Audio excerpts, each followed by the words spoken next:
19-20 করোনায়ও সে nonstop পরক্রিয়া করে, আমি ধরা পড়ে অনেকবার। এভাবে 2021 চলে আসে এবং 21 আমি তাকে বলি যে তুমি কি এগুলা ছাড়বা না আমাকে করবা, আমাকে ছাড়বা। তো আমি আসলে রাগের মাথায় তাকে ডিভোর্সের কথাটা মুখে বলি, কিন্তু সে আসলে এটাই চাচ্ছিল। হুম। এবং সে এক পর্যায়ে মেয়েকে ছাড়ার থেকে সে আমাকে ছাড়া বেস্ট মনে করছে।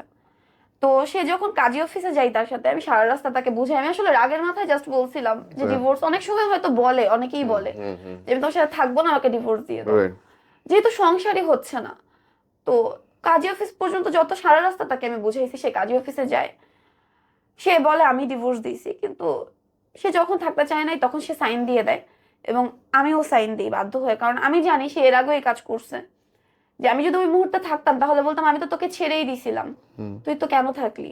তাই বাধ্য হয়ে আমিও সাইন দিই এবং সে সাইন দিয়েছিল কয়েক সেকেন্ডে। হুম। আর আমার হাত থেকে 2বার অলরেডি কলম পড়ে গেছে, কারণ আসলে এই সম্পর্কটার জন্য আমি অনেক কিছু ছেড়েছি, অনেক কিছু ত্যাগ করছি, অনেক কিছু হারাইছি, তো কোনো লাভ হয় নাই। 2021 ডিভোর্সের পর আমি অনেক কষ্ট পাই, আমি অনেক ভেঙে পড়ি। আমার চেনা অচেনা অনেক মানুষের থেকে, সত্যি বলতে আমি আমার